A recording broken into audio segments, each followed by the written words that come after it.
Shalom, shalom everyone! Ayan, nakikita nyo ang sangkaterbang hahakutin sa aming bakuran. Ay, sa labas pala ng bakuran. At dumating na ang maghahakot dito. So, ganyan-ganyan po ang tagahakot dito sa Israel, di ba? High tech. Ewan ko kung meron sa Pilipinas, ano? Pero sa ibang bansa meron yan eh.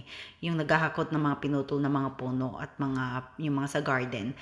Tapos, dito kasi every Sunday ang linis ng garden.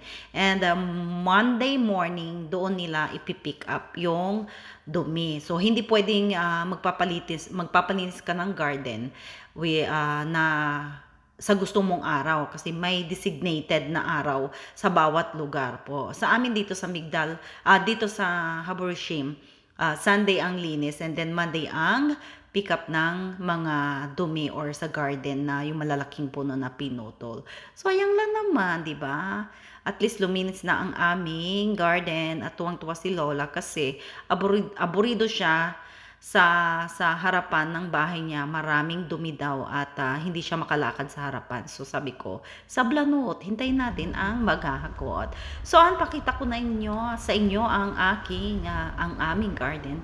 Malinis na guys. So pero namatay na ang Bermuda grass kasi napakamahal ng tubig pag kami ay may bermuda ng lahat-lahat yan. So, ang ginawa ni Lola, naglagay lang siya ng synthetic na bermuda, yung plastic. So, okay na yan. O, di ba? O ha. Luminis na. Ayan, ang pomeranian namin, ang lemon, lahat-lahat na andyan. At yan ang parang pader, gather na halaman naman yarn. So, ang linis, ang sarap sa pakiramdam na malinis yung garden mo. So, noon nalilinisan ko ng konti ngayon. Pero nung nagganyan si Lola, medyo nahirapan na ako. And malinis na ang garden. Syempre, malinis din ang kuko ni Lola. Diba? O, diba? Beautification for today's video ulit. Diba? Beautification ng garden. At pati rin si Lola, ang kanyang paa, kinudkod ko na rin, diba? Pero hindi ko naman tinanggal yung ingrown kasi natatakot ako, baka naman magkasakit at magkasugat. Mahirap na kasi matanda na siya. O, diba? Akala mo hindi ako matanda. So, ayan, pag ganyan kasi guys, pag ako ay naglilinis ng kanyang mga kuko, nare-relax din yung utak niya. Tapos, pag nakikita niyang nagkikwentuhan kami at pinapamper ko siya ng ganyan, parang banding naming dalawa at kung ano-anong pinagkikwento niya, naalala niya yung magagandang bagay ba. So, parang therapy din niya yung ginagawa ko sa kanya, yung naglilinis ng kuko. So, ang laki ng thankful din ng mga anak na ginagawa ko. Pero, itong ginagawa namin guys, hindi namin to trabaho, no? Ito ay kusa naman na ginagawa ko kay Lola. Kasi, syempre, matagal ka rin sa kanya, parang tinuturuan mo na rin na magulang. Mahirap guys, napakahirap yung trabaho namin dito, especially pag nagkakaroon ng konting problema yung, alam nyo ba, pag dementia kasi may denial stage sila. Naalala nila minsan yung mga bad thing.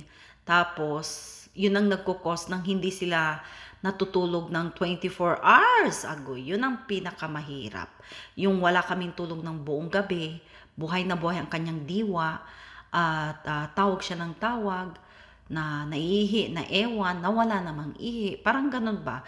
So, lahat ng caregiver na manonood ito, yung iba alam ko, relate sila, no? So, yan ang kalaban namin guys, yung walang tulog. Pero noon kasi si Lolo, napakabait niya, tahimik siyang, nagkaroon siya ng dementia o Alzheimer. Napakatahimik ni Lolo. Kung anong sabihin mong matutulog na kami, matutulog na rin siya, or kahit na nagising siya ng kaligatnaan ng umaga, hindi siya nagigising, hindi siya nagtatawag. Basta lang, nakahiga and nilalaro yung noon niya, ganyan. Unlike si Lola, talagang tatawagin kanya at malakas ang kanyang voices. O, di ba? Kung minsan, nagstay na lang kami sa sala 2:00 ng umaga, yan, kung minsan nagla-live na lang ako kasi alam ko sa Pilipinas may nagigising na. So, kahit minsan may pumapasok sa live ko na nakikipagkwentuhan tulad ni Mappy Rose o 'di ba Queen Cat, yan ang aking mga mahal-mahal na Lucille Saib, yung mga animalan group ko sa YouTube. So, naiibsan yung lungkot, yung stress, 'di ba? So, nakaka-stress din yung walang tulog, guys. Ang hirap din kaya magtrabaho kinabukasan ng walang tulog ng gabi. O, 'di ba? Wala ka ng beauty. Charot! Ang collagen dye. So, ayan guys, ayan na, nag-cutex na siya. Fink ang inilagay ko, 'di ba? Napakwento ako sa buhay ko dito sa Israel. Pero laban-laban lang, pag pinasok mo talaga ang pagiging isang caregiver, maging open yan at handa ka kung ano yung magiging trabaho mo. Sa una, madali lang kasi normal lang sila, pero ngayon hindi na. So ayan, tapos na ang paa ni Lola, ngayon ang kanyang kamay naman. Nilagyan ko ng feng, 'di ba? Oh ha, si Lola parang galit. Galit yarn.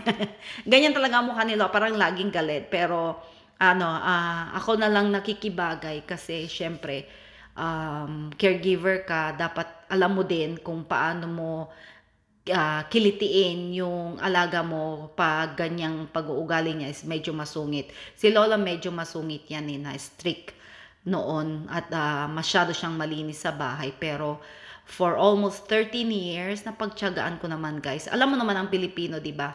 Matyaga sa lahat ng bagay, very smart. At ang iniisip natin, pumunta tayo sa abroad para magtrabaho. At nagpapasalamat ako kasi nandito ako sa Israel at maganda ang trabaho namin actually. Hindi naman gano'n kahirap, nasa sitwasyon din namin 'yan at maswerte din naman ako, napunta ako sa family na mabait at yung iba naman is na caregiver dito, hindi sila nagiging swerte sa amo, so palipat-lipat sila. Ako naman, pangalawang lipat ko sa kanila kasi yung unang trabaho ko medyo mali din, pangit din yung experience ko doon. Pero sa awa ng Diyos, for how many days lang nahanap ko sila at nagtagal din naman ako kasi alam ko naman matyaga naman akong magtrabaho para sa isang matanda kasi tinuturing ko silang magulang. Ayan, diva, ang ganda ng kuko ni Lola, kasing ganda niya. Ang saya-saya niyan, maganda ang feeling niya pag ganyan ang binibigay ko sa kanya. And ito, after kasi nga nilinisan ko siya, kasi ang kanyang apo is kinasal nung last Tuesday. Yan ang kanyang apo galing ng Amerika. So, ang saya-saya niya pag nakita niya mga apo niya yan.